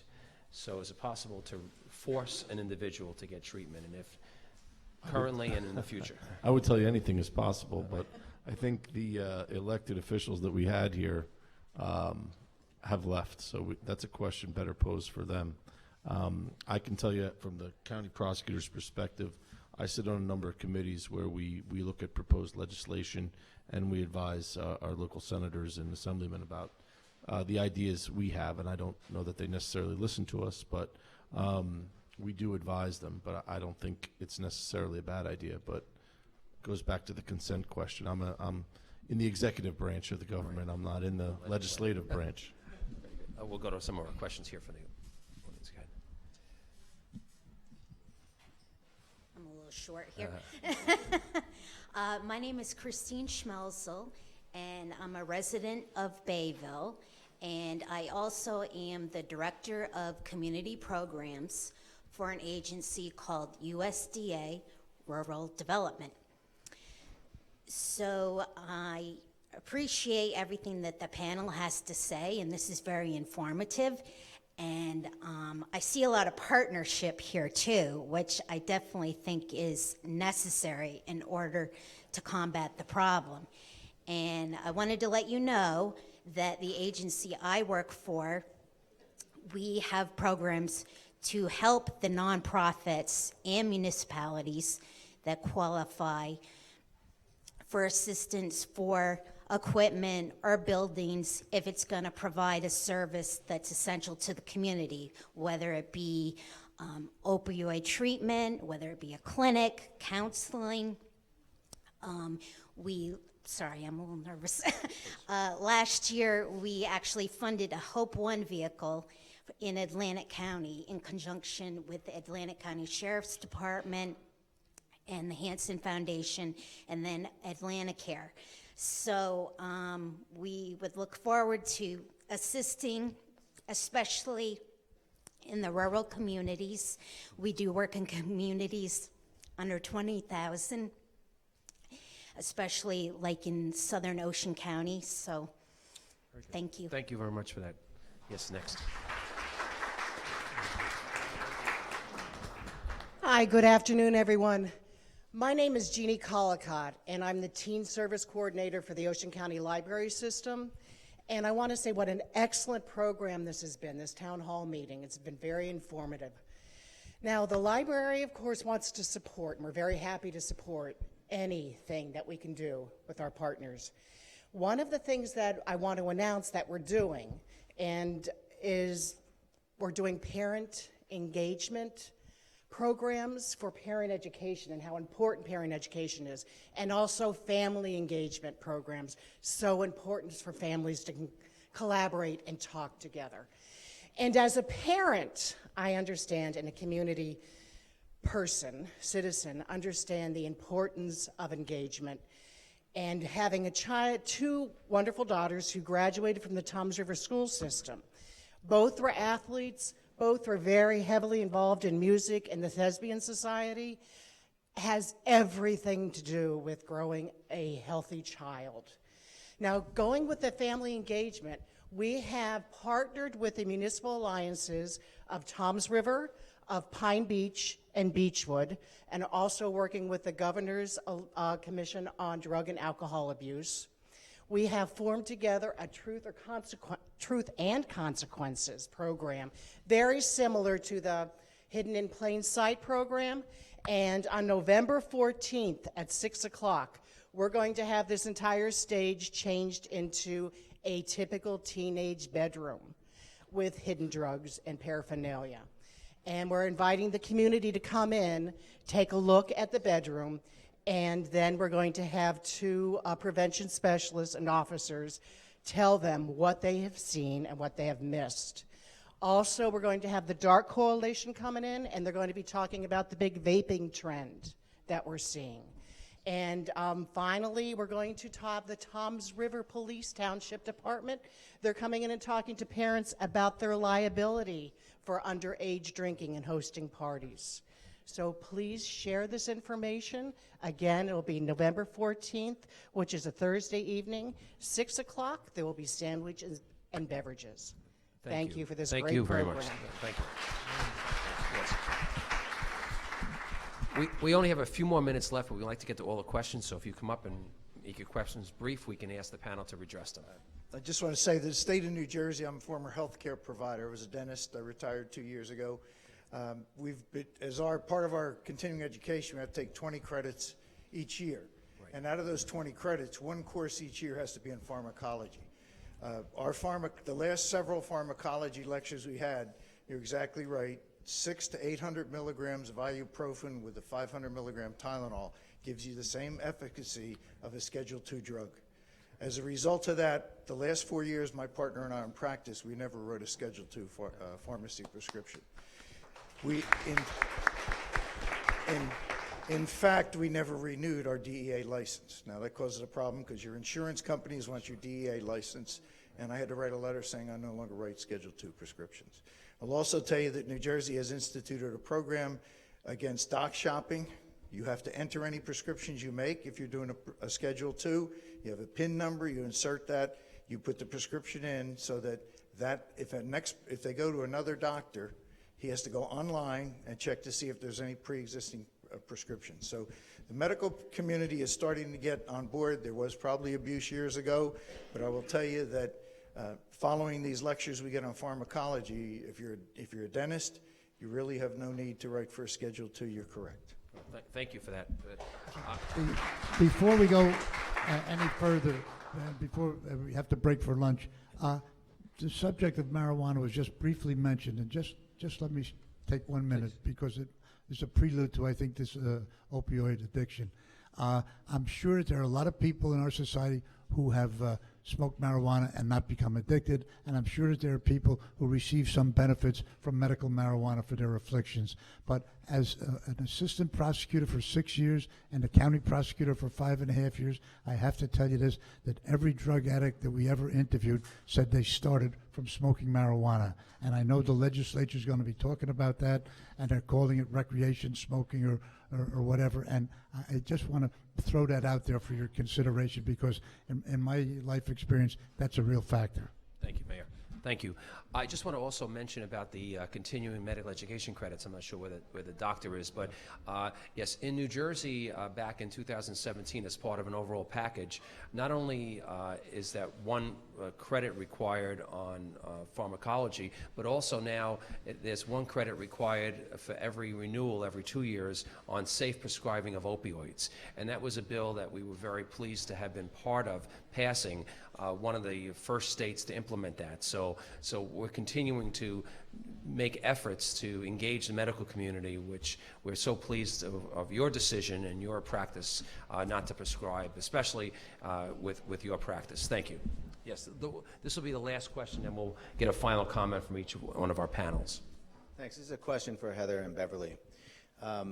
Dan from the health department had mentioned a social autopsy program that they're doing, and we're sort of doing something similar that they're aware of and working with other agencies around the county. And what we're trying to do is identify, like they are, things in our culture or society that could be fixed or improved for the benefit of people with substance abuse disorder or substance use disorder. Some of the things that we came up with are who's your doctor, right? And we saw that here today. And this was, some of these questions that we ask have been sort of discovered through formats like this, as well as going and sitting down with families who have suffered because of this disease. Another one that's come up, which has also come up here from your brother, about education in the education system, not being enough, substance abuse awareness education. Another one that came up here, as well as when we sat down with families, that courts should mandate some sort of treatment, which you addressed, yes, and that's for elected officials. Another one is the stigma. You had mentioned this, that when you walk into a hospital, there's a stigma that comes with it. So we're not finding these things just in one spot or another. It seems like everybody's aware of the issues that need to be addressed. And I picked up one today that I'm going to add to my questionnaire because of, I think, what you said, Beverly. On our questionnaire, we asked, how did you pay for what treatment you received, right? If you had been to rehab or the hospital or received counseling, insurance, money, family member, whatever. I'm going to add this question to our questionnaire. Did your insurance ever deny you for substance use disorder treatment that you had sought? And that's a very important question. So for those reasons, right, we're tweaking our system as we're going, we're learning. And so for you, Heather, and for you, Beverly, I'm going to ask you as a family member of someone who suffered the way you have and someone who is in recovery from substance use disorder, other than those things I've mentioned, do you have any insights for me when I'm going out to try to identify things in our society, other questions I can ask people? Thanks. I'll take my answer over here. So I think it's really important that there is programs and services and resources for individuals to go to, and have they been to the support groups? What are the support groups in your area? Where can someone go to talk about how they feel, what is going on, and what are their fears? I think that truly is where I was missing that. I did not know where I can go for support. More meetings, more maybe 12-step meetings, more recovery meetings. I think it's important that people should be asked, have you attended a support group? Thank you. Okay, what we're going to do at this point is I just want to remind everyone to please complete your survey, so you will be eligible to participate in the iPhone that's available, or the watch. We want to first thank our panel for doing an outstanding job and sharing some crucial life-saving information.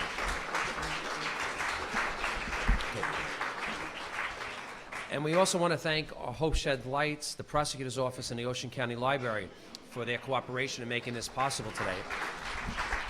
And finally, we want to ask, just for a moment or two, if you can allow us to just conclude the program, we just want to ask the panelists to just leave with something that they think is most important, a message for each of you. So, Mayor, you want to start? Just let me say this, and I said it at the outset. Law enforcement, as diligent as they are, cannot do this alone. And that's why I think what you folks are doing with this partnership is absolutely essential. And all I can say is don't stop, keep doing it, and get to as many places as you possibly can to present this type of a program so that the public has a better idea of what's going on. And thank you Mayor. for doing it. Thank you, yes. I would just echo those sentiments, and I think I've said from the time I've been in office that we're all in this together.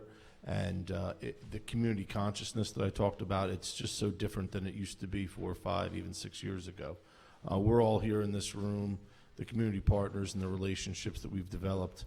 I think we are making progress. I don't know that we're ever going to get across the finish line, but we're going to keep pushing in that direction. So you have the support of law enforcement and the support of our community partners, and I thank you all for being here. Thank you. I believe that recovery is real. It's possible. We do recover. It's important for the individual and the family member and the community to stand together and know that that is possible, that we can find a way out of the darkness and provide light. Thank you. Yes.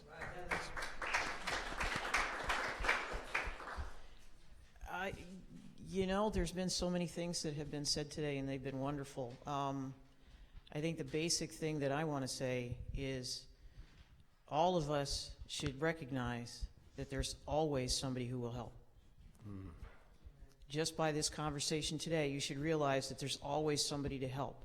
So please, if you're looking for it or you think you might need it, as you walk out of here today, take at least one phone number or one business card, because we're trying to do a better job of being connected to each other so that we can support each other and support those folks who we have not yet met.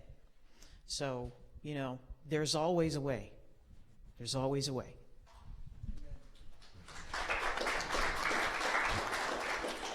Wanted to thank everybody for coming out today, and just from my experience, my son started his addiction back in 2009, 2010, and at that point in time, I was trying to grasp for information to see how I can help him, and I'm so grateful that today, we have our Hope Sheds Light resource online that gives you all the information that you need in terms of what addiction looks like, what resources there are.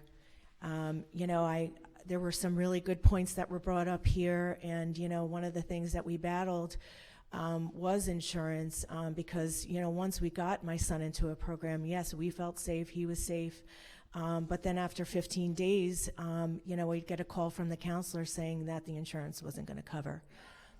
Even the 30 days. I believe long-term recovery is extremely important. It takes a while for the brain to